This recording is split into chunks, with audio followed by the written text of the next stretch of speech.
Okay guys, so yesterday at around 5 p.m. last night from Famitsu being one of the biggest, if not the biggest and longest running gaming publications in Japan right now, they released this article here where they go through what they call an interview with the Kuro devs on their 11 years of just game development. So I want to read through this article for you guys to just understand what Kuro Games has to say on their 11 years of game development and what they have in store for the future as well, because they dropped some information on their upcoming titles, Project NAMI and also Project Sun as well. So I'm really interested about that. They've also got some information on Chisa as well. So I went through this last night on stream, but I want to go through it again here as well. I want to go through, basically just read through everything. So if you don't like me just reading through an article, then I will put a link in the description below for you to read for yourself. So with that being said, let's just get right into this interview, shall we? Kuro Games' 11-year journey with Wuthering Waves from the hit Punishing Gray Raven to the new Project NAMI, an interview about their vision for the future. And they set it up here saying that while they're presenting it as an interview, it's not just an interview with one particular person.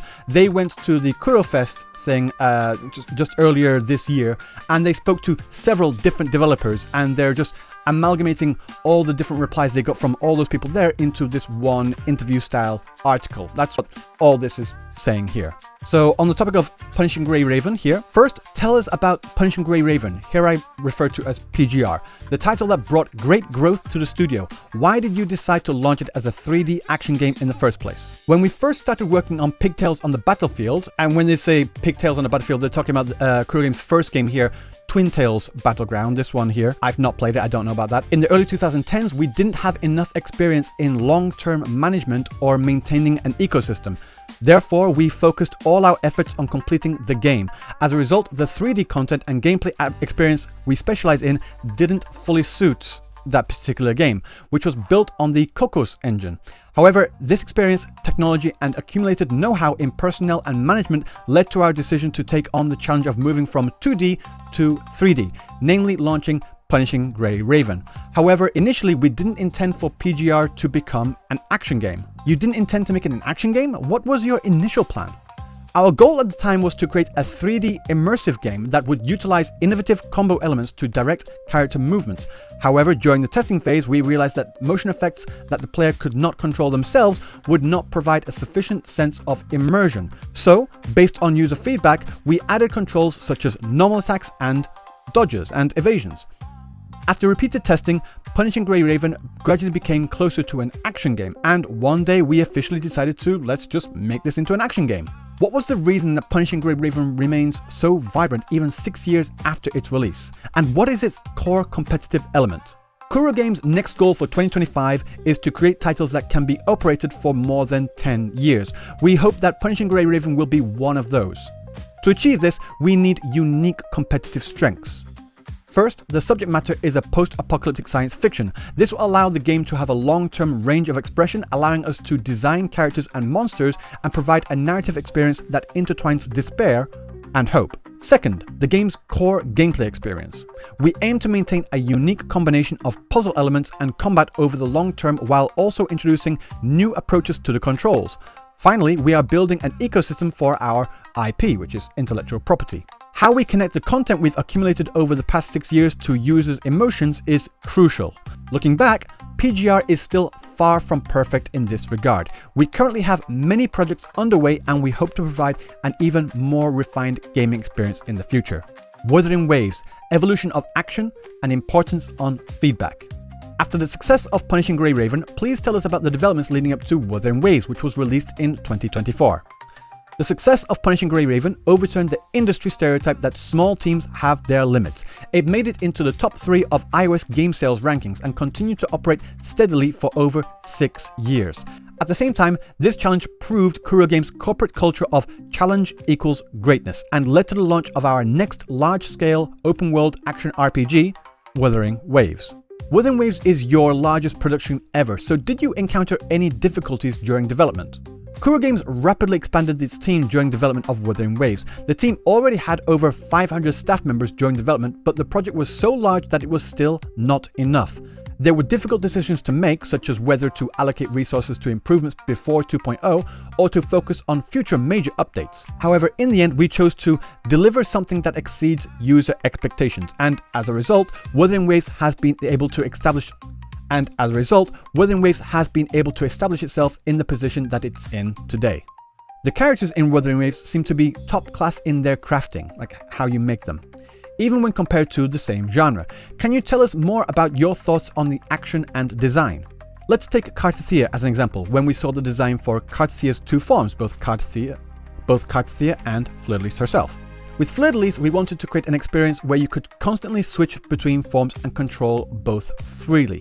However, because Fleur-de-Lys has a unique body shape, in order to fully realize the free exploration in the field, we had to create entirely new field interactions and movement logics from scratch.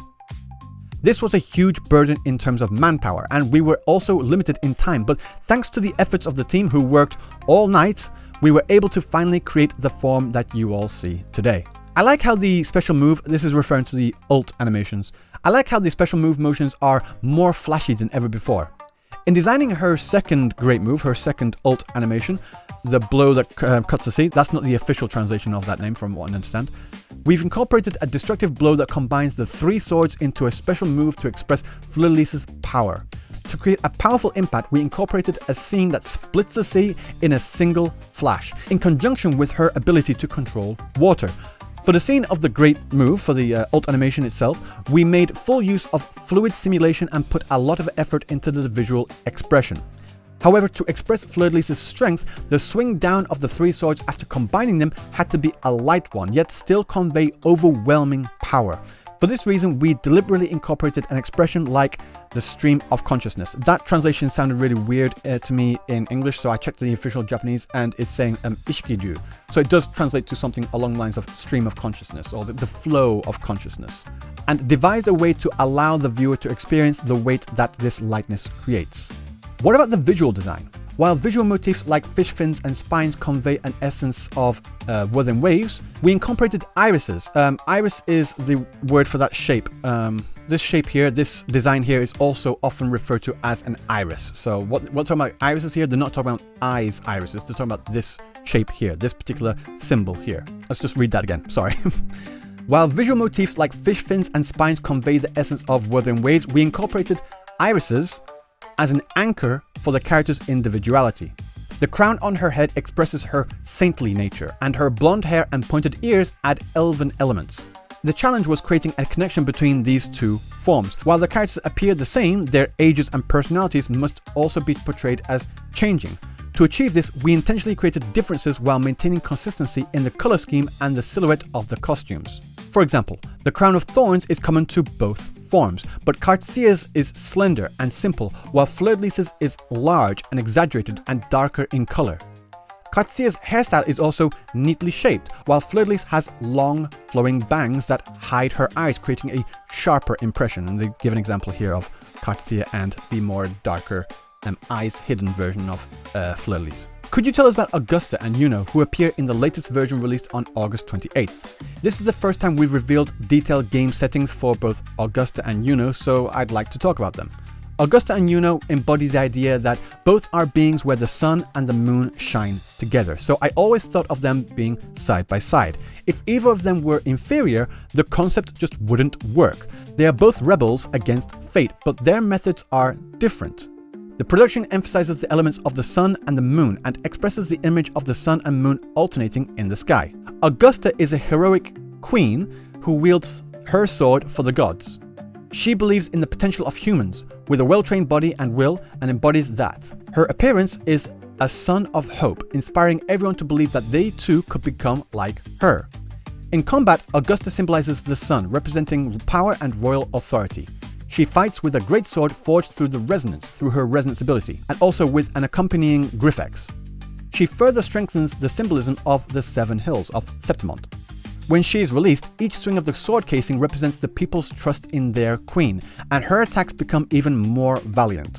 I'd like to ask about the costume design, which is reminiscent of ancient Rome. The costume design, based on the governor of Seven Hills of Septimont, is based on gold and orange.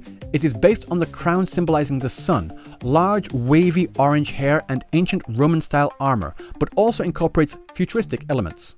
The armor on the shoulders and arms has a Roman-style appearance, but with a modern texture. The weapon is inspired by the sun and electromagnetic force, and is an oversized sword that combines multiple weapons into one. Next, please tell us about Yuno. Yuno is someone who defines her own destiny.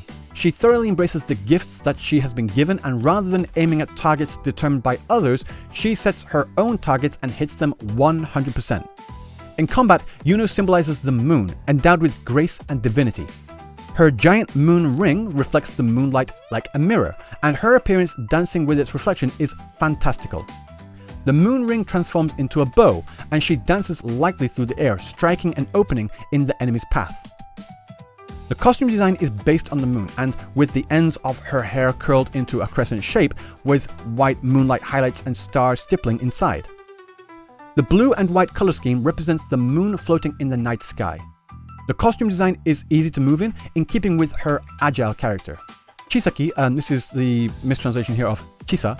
Chisa's character portrait has also been released, and while it does also have a similar feel to Carthea, it also has a taste of Punishing Grey Raven in there, and Kuro Games as a whole. Where does this design originate from? Our underlying philosophy is grounded in reality, perfecting fantasy. The word here, perfecting, is a little bit mistranslation. The actually closer translation is grounded in reality and going to the extreme of fantasy. Rather than complete realism, we incorporate fantastical elements without straying too far from realistic logic. We value the balance between reality and fantasy, aiming to create characters that players will find comfortable. We will continue to actively create attractive character designs that will be loved by the fans. Can we ask you more about Chisa?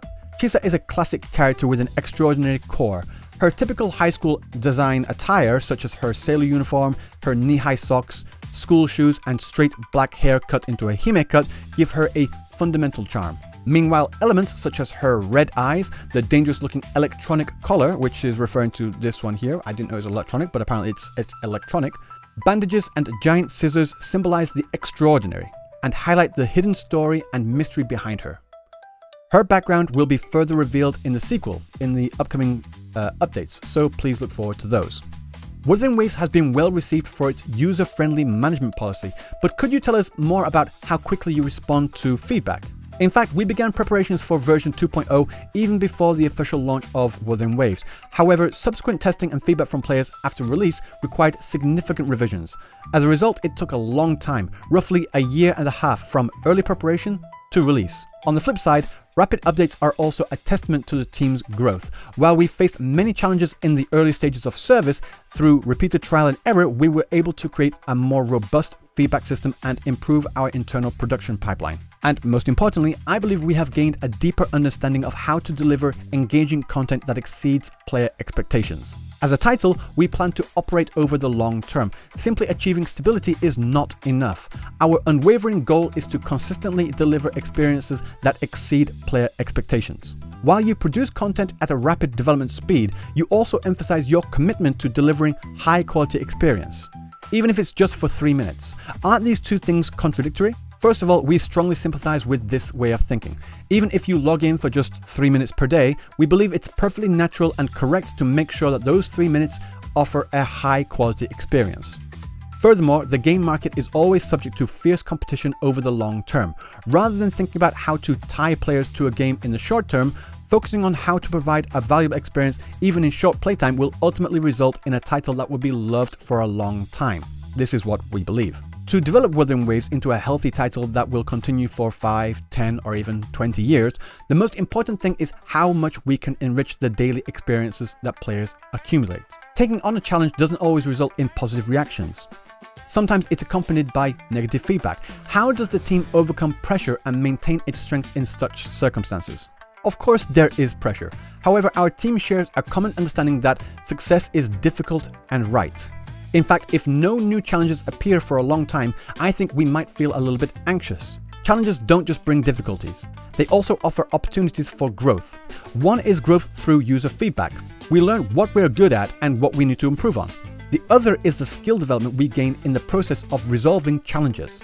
This growth and sense of accomplishment are far more powerful than improved management methods or psychological care. We also have a philosophy: love players, love teams, and love games. This isn't a slogan imposed by the company from above. It's something our team members have voluntarily adopted. I think it's something we do naturally on a daily basis. Of course, a fair and appropriate return is a prerequisite. Our members hope to improve their lives by pouring their passion into their work and honing their skills. Kuro Games is also systematically working to improve in this area too. For example, when Wuthering Waves reached a major milestone in 2024, we provided incentives to all of our employees. We believe that rewarding returns is what sustains our competitiveness. Towards a multi-production system and KuroFest. Kuro Games has several titles in the works, and information on new titles such as Project NAMI and also Project Sun is gradually being released. What do you think will happen in the future? The PC version of Punishing Grey Raven has been released and is entering the second playthrough of the story. I didn't understand what this meant, so I checked the original Japanese, and that's what it says. So I'm not too familiar on PGR, so I don't know what this particular is referring to, but if you understand that, please let me know in the comment section below. I'm just going to continue on. The global version is also on the way. Wuthering Waves will see the implementation of new characters Augusta and Yuno, and the climax of the Rinascita chapter is approaching. What is the current status of Project NAMI and Project Sun, the codenames of which have been released as new projects? Kuro Games currently has several projects underway. NAMI was released to the public at a relatively early stage, so it's garnering a lot of attention and expectations, but it's actually in the mid to early stages of development right now.